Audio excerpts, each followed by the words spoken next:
Arestado sa Cainta, Rizal ang isang suspect sa 4 na sunod-sunod na insidente ng pagnanakaw nitong linggo na siya ring suspect sa isang kaso ng pamamaril noong Agosto.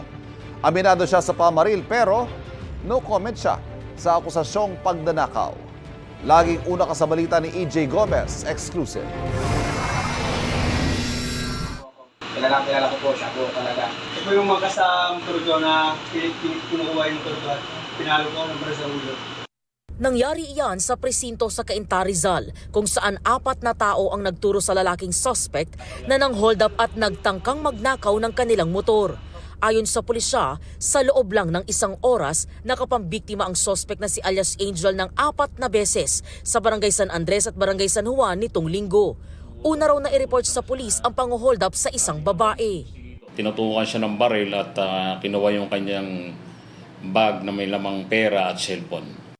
Ayon sa biktima, nakbayan po niya ako, tinutukan niya ako ng baril. At sabi niya, bigay ko daw yung aking bag. Hold up daw po yun. Pagkakuha ng bag ko, tumakbo po siya.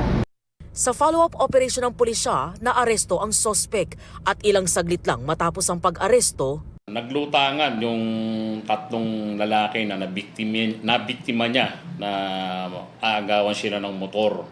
Ganun ka-agresibo tong suspect na sa loob ng 1 oras, 4 yung kanyang aagawan ng motor ay 3 at isa ay hinold up.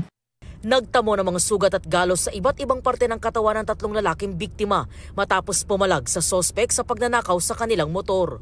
Biglang may sumakay sa akin na lalaki sa likod ng aking motor. At sinabihan ako na akin na ang motor mo. Nung hindi ko bigay, pinalo niya ng baril ang aking ulo. At doon na nagsimula ang aming pangbubuno. Nung napansin ko, may akma siyang bubunutin sa kanyang tagiliran. Doon na po ako dalawang isip na kunin ang aking susi at tumakbo. At doon na po kami pang-abot, kaya nasugatan po at nasaktan. Dahil naghabulan po kami. Pilit niya nga gawin yung motor ko. Nung hindi ko binigay yung susi, yun. Bigla niya na ako pinagsasapak.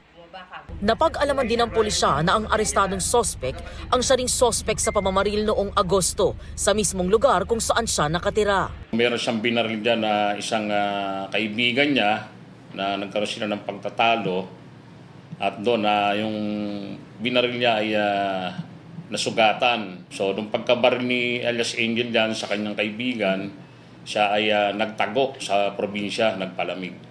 At saka ulit bumalik dito sa bayan ng Cainta. Nang tanungin tungkol sa pang-hold up at pagnanakaw ng motor, sabi ng suspect, No comment po. pero aminado siya sa pamamaril sa kanyang kaibigan. Dahil lang po ng matinding pagsiselos. Sa records ng pulisya, dati nang nakulong ang suspect dahil sa mga kaso ng pagnanakaw, carnapping at illegal na droga sa Cainta, Pasig at Batangas. Nakadetain sa Cainta Municipal Police Station Custodial Facility ang suspect na maharap sa mga reklamong grave threat with the use of firearm, physical injuries, and robbery with intimidation. Ito ang unang balita. EJ Gomez para sa GMA Integrated News. Kapuso, huwag magpapahuli sa latest news and updates. Mag-iuna ka sa balita at mag-subscribe sa YouTube channel ng GMA Integrated News.